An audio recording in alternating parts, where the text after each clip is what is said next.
Over the last 16 years, I have been running my own profitable online business full time and have made over $6 million doing it while living my dream lifestyle. Plus, our students have made collectively over $100 million so far too. But you may be wondering, is it all what it's cracked up to be? Well, in this video, I'm going to reveal to you the worst parts of having a profitable online business. So let's start with the obvious one, because the biggest pain in my backside is the sheer amount of distrust in this industry and also as a business owner as a whole.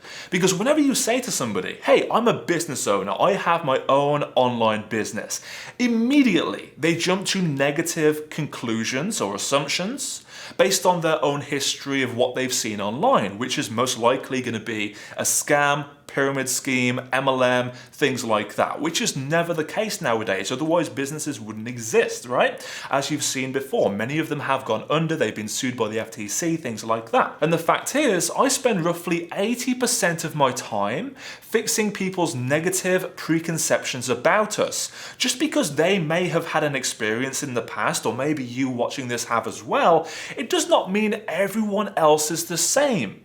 It's not like every single business owner is out there to screw you over. Case in point, we have been around for over 16 years now. We have hundreds of millions of dollars in client success stories, yet some people still think that we're out to get their $27. Which to me is mind-blowing and very frustrating, considering the fact I spend so much time making the effort to respond to our clients as fast as possible, often within a few working hours, very likely as well within a couple of minutes. I respond to people as soon as it comes through if I'm online, right? Other business owners couldn't care less. They will spend, 2 or 3 days waiting until they've got time to respond to people. And that's why, honestly, prospects think that we're just here sitting on our hands, just wasting the day away, not responding to them. Reality is, I'm a people pleaser and I much prefer to respond to people, make sure they get everything they need as fast as possible, because I want to prove to people that I'm one of the good guys, that we are a legit business, we've been around forever, right? But still, even then, despite all the effort we put in, people still are very jaded, and that is something you have to overcome in this industry, but also in other industries as well. Because even, for example, with weight loss, they may have had bad experiences with other course creators, digital product creators, and so on, which will reflect onto your business as well. They're projecting their own ideas and ideologies over to your stuff too, which is when you will spend most of your time trying to overcome that. On a lighter note, the next thing is the amount of distractions you will have as an online business owner. Now, there are so many different business models, but also within each of those different models you could go into, there are different things dragging your attention from all different angles at the same time as well, right? So as you know, you also have to focus on accounting, unless you hire an accountant. You need to focus on, doing your taxes, things like that, which we'll get to later in this video, but also other things as well, like marketing, advertising. So there's always things which you need to prioritize. Content creation needs to be done, but also so does marketing. Otherwise, you can't sell the content. So there are so many different distractions, and that's within the business. That's when you're working on the business. But in addition to that, we also have the distractions in your daily life as well. Just because you can work whenever you want to, it's great, but it does mean that you also have the ability to have doctor's appointments during the working week. When other people would be working a 9 to 5, you can say, hell yeah, I'll take that appointment, right? And also you've got family matters, things like that as well. You've got just your lifestyle in general, planning stuff for the family, maybe somewhere's busy on the weekend and you think, great, let's do that during the week instead, and suddenly you've lost 2 of your working days of the week, right? So those distractions can take you away from what you should be focusing on, which can negatively impact your business as well. It's very tempting. Another downside of having a profitable online business is the amount of risk it takes to get there.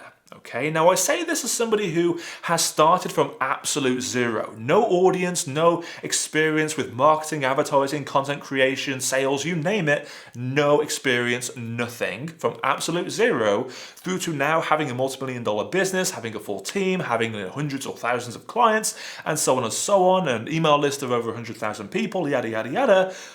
it's all been worth it. But that risk is only an issue if you don't know what to do and you don't ask for help.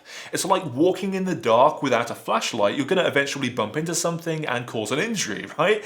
The same thing applies to walking outside the front of your house in the morning. If you don't know how to walk, it's risky because you're going to be stumbling all over the place like a child, right? Whereas when you learn how to walk as a child, walking no longer is risky, right? Because you know what to do. And the same thing applies to your online business. You learn the exact steps to get to where you want to be, and you simply follow those steps. Don't deviate from them. Don't procrastinate. Don't, find a better way of doing things. Just do what works. And that's when people create risk for themselves, as they're trying something unproven.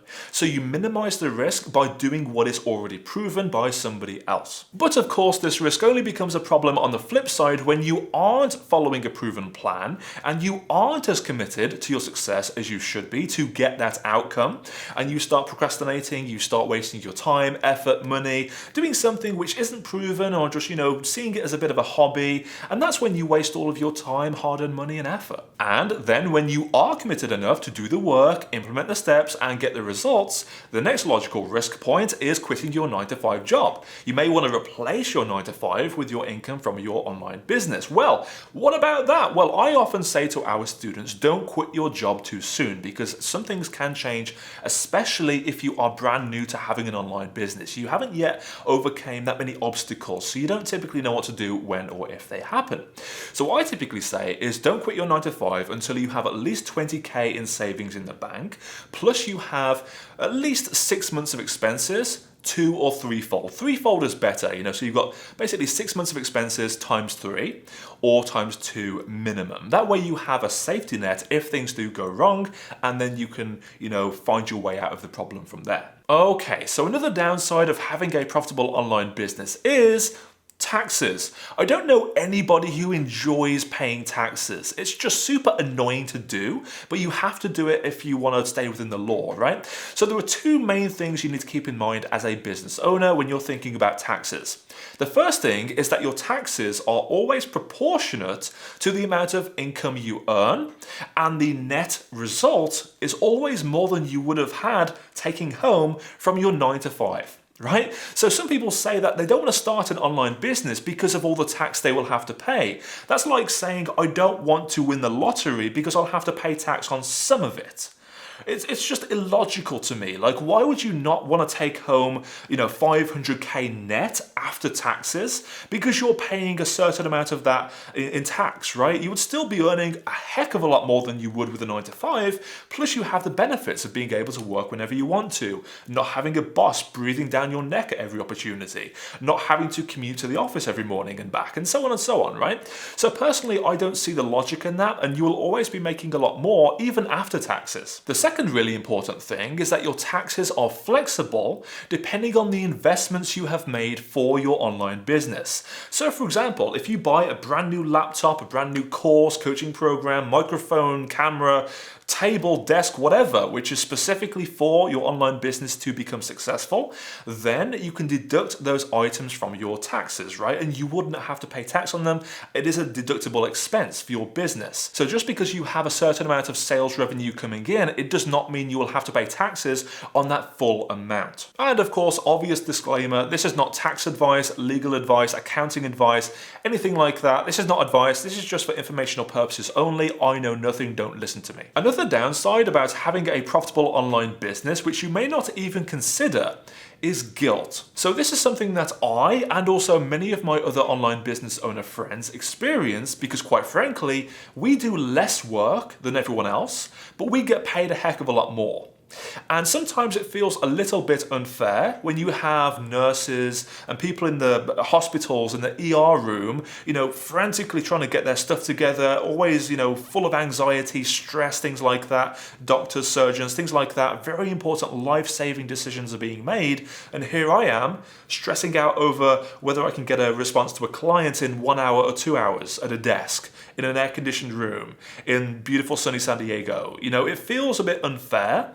And sometimes it also feels unfair that I should be working more for the amount of money that I'm making. Now, this could also be down to the fact that by nature, I am a people pleaser. I love to make sure everyone is happy and saying good things about me. I don't like receiving negative feedback, so I do my best to make sure everyone has an incredible experience. I always over-deliver, yada, yada, yada, to get the best possible outcome for our customers, students, whatever else, right? That is not marketing, that's just the way I am, right, as a person. I don't like anything negative being said towards me. That creates anxiety for me, even though as a business owner, you will always get that. It's something I've had to come to terms with over the time, but that does create a bit of guilt in my spare time. I do think, you know what, I wonder if I would feel better if I was working a bit more now. Like on a Saturday morning when I'm just lounging around doing nothing, I'm thinking, okay, maybe I can be a little bit productive on my phone. Maybe I can make some notes for a new email going out or a new video to record or something like that. So you never really switch off because you often have that guilt. Are you finding this video insightful so far and quite frankly candid?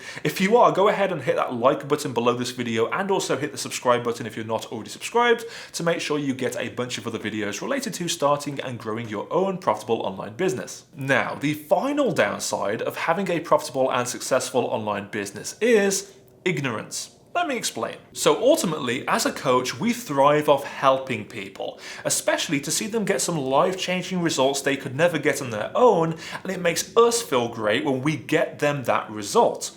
But it's really annoying and frustrating for us when they ignore what we ask them to do, and also when they ignore any opportunities which will get them to their end goal. So for example, let's imagine you're doing a sales call or something like that, right? If you are doing them, great. If not, great. This is just an example, of course, right? So you speak with this person for like an hour straight. They tell you how much their life sucks, and they tell you how they really want to get this working because of XYZ reasons, and then you get to the point where they're going to sign on. They say yes, and then they just disappear for a day or two and you hear nothing back and they just ignore you.